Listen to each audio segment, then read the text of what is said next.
নমস্কার বন্ধুরা, পর্ণকুটিরে সবাইকে স্বাগত। আজকে আমি একটা নতুন রেসিপি নিয়ে হাজির হয়েছি আপনাদের সামনে।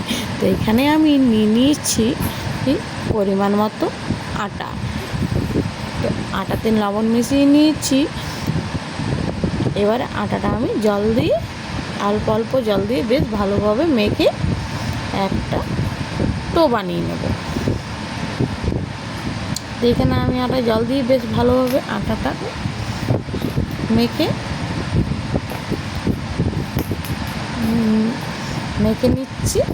আর দেখুন কীভাবে আমি আটাটা মাখছি। যেরকমভাবে আমরা রোজ রুটি বানিয়ে খাই ঠিক সেরকমভাবে আটাটা মাখতে হবে।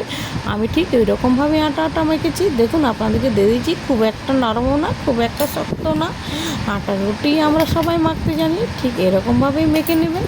আর এখানে আমি আটাটা যে সে ড্রাই না হয়ে যায় ওই জন্যে ঠিক এরকম একটা কাপড় নিয়েছি। আর এটাকে ঠিক এরকমভাবে মুড়ে রেখে দেবো।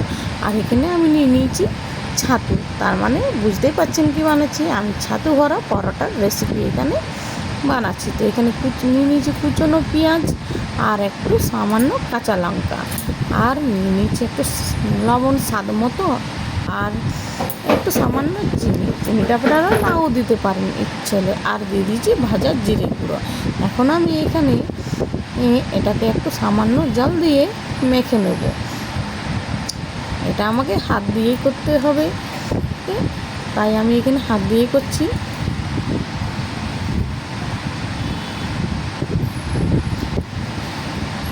এই পুরভরা ছাতুর পরোটা খুবই টেস্টি হয়। হয়তো এখানে দেখতে পাচ্ছেন আমি ছাতুটা ঠিক এরকমভাবে মেখে নিয়েছি ক্যামেরা। আর এখানে আমি 4টা লেচি কেটে নিয়েছি। আমি 4টা কেটেছি, আপনারা চাইলে এর থেকে বেশিও বানাতে পারেন।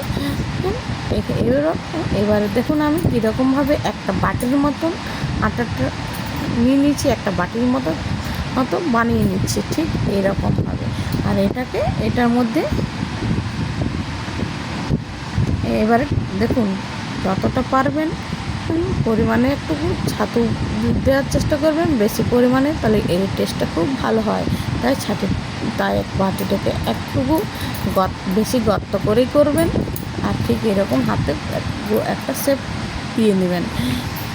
দেখুন আমি আরেকটা আপনাদেরকে বানিয়ে দেখিয়ে দিচ্ছি কীরকমভাবে বাটিটার গর্ত হবে। ঠিক এরকমভাবে যেমন অনেকটা পরিমাণে ছাতু ধরায়, এইরকম ছাতু ভরা পরোটা যদি বানিয়ে দেওয়া হয়, বাচ্চারা তো আজকাল রুটি খেতে চায় না, তো এরকমভাবে একবার বানিয়ে দেখবেন, বাচ্চারা খাবে। আমার বাচ্চা তো খায়। ঠিক এরকমভাবে বেলে চলুন এবারে আমি বেলে নিচ্ছি। হালকা হাতে করে বেলবেন, বেশি চাপ দিয়ে বেলবেন না।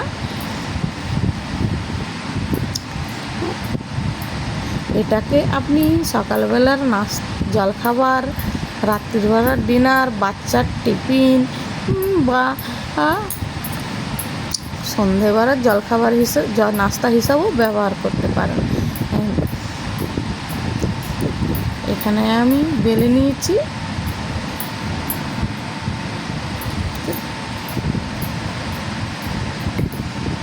এখানে আমি তাওয়া গরম করে রেখেছি আগের থেকেই।